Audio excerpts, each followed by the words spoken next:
If you've been around my channel for a while, it's no secret that I absolutely love the Bridgestone Battle Axe AX41 tires on my bikes.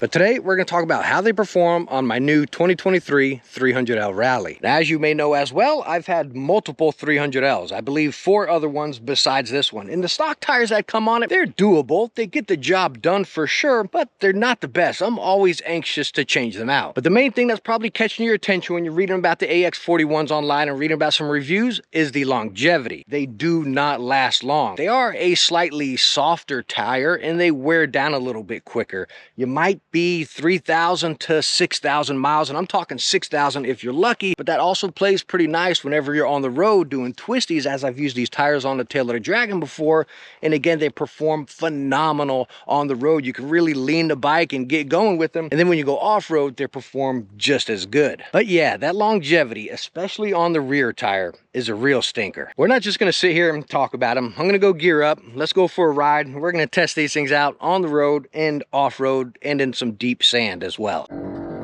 That bird almost hit me.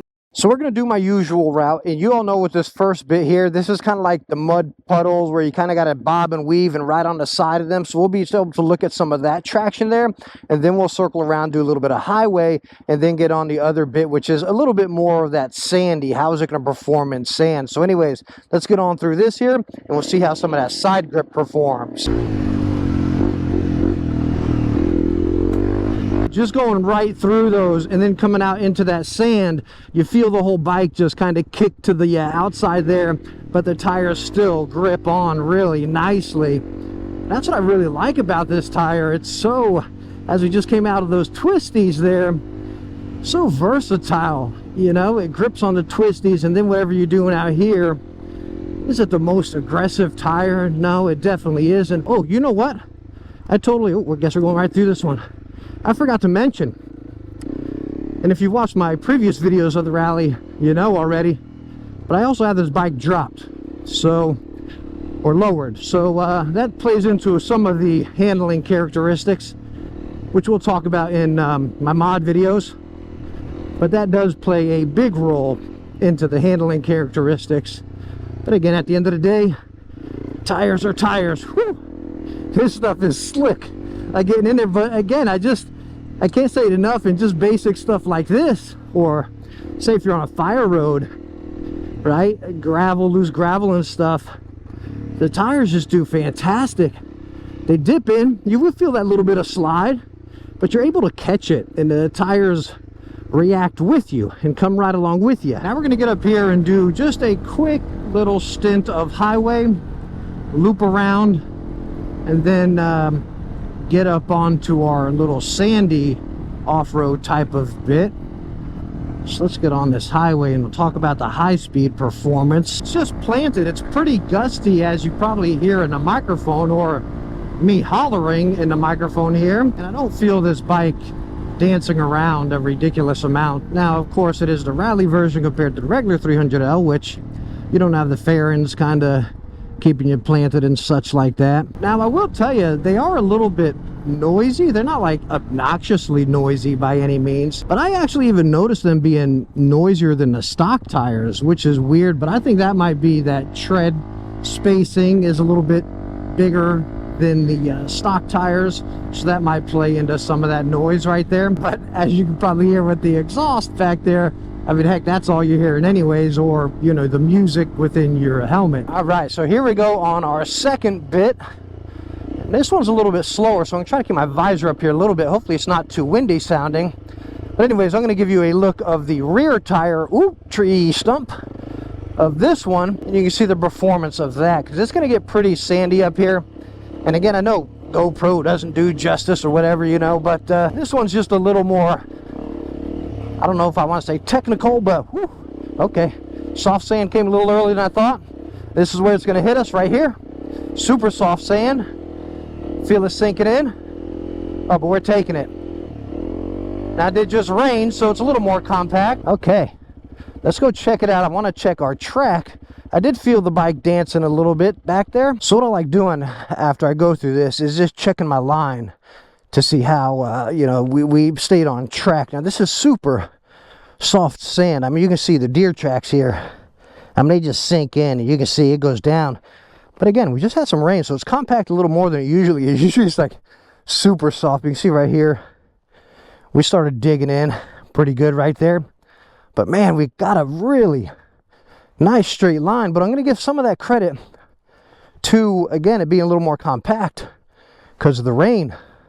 I guess that just happened, because right here, this is where I feel it's starting to dance around, and this is a little bit drier here, as you see. You can see right there, just go out and in just a pinch, nothing crazy. Maybe some of the pine straw there. And right here, you can see a little bit of curvature, but nothing crazy.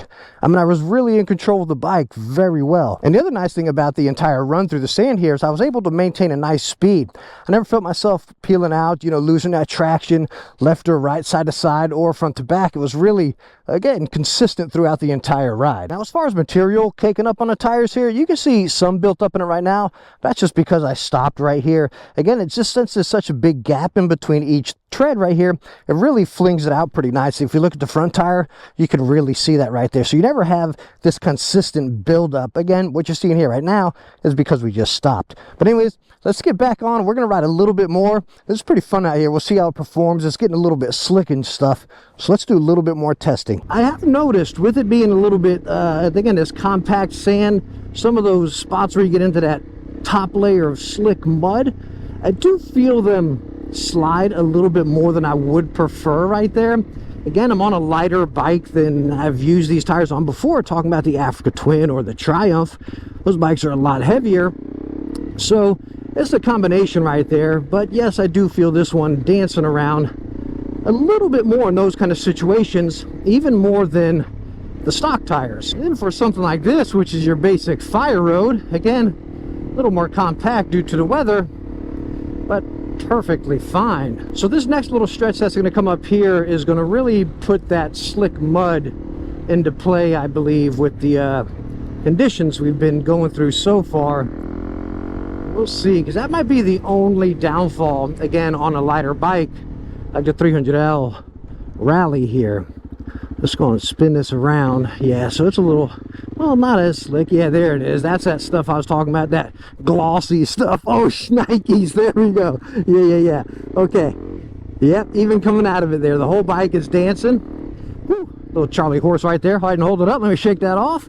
But yes, that is the one situation I'd tell you, maybe they don't perform as well as I would like, is that really slick, glossy mud. But regular mud, little sandy mud, I think you're fine. So think about your conditions. Are you constantly in mud? That might not be the best. I gotta take off my inner jacket. Only down south here, midwinter, will you start breaking a sweat and to be 60+ degrees in the winter. So the results of our test today with the Bridgestone Battle Axe AX41s on the 300L Rally. I mean, as I said before, I absolutely love this tire. When I say it's the best tire for this bike, that might be a bit stretch, you know. I think the best tire is going to be what's going to suit you and your riding style first, of course. But I don't feel like these are very aggressive. So maybe if you're looking at it for a standard 300L, or you're doing more strictly off-roading than on-road, then maybe something a little more aggressive. But again, I do 50-50, if not even more, road riding, because I got to ride a lot of road to get to the trails. I do like them. I am happy with them. Am I going to go with another set? I'm not too sure. I think I really want to try the Dunlop D605s on this bike next, because I've been hearing a lot of good things about those. So thank you so much for coming along for this quick adventure and test of these AX41s on the 300L Rally. I hope it was able to help you out, and I hope you enjoyed it. I love testing tires, and I will be testing many more tires just right along with bikes, right? So if you're interested in different tires and stuff like that, and kind of, again, that user's experience of that tire, make sure to subscribe, and again, hit that bell. And if this was any way helpful and you enjoyed it, please hit that thumbs up. Don't forget to subscribe, and I hope to catch you in our next adventure. Bye now.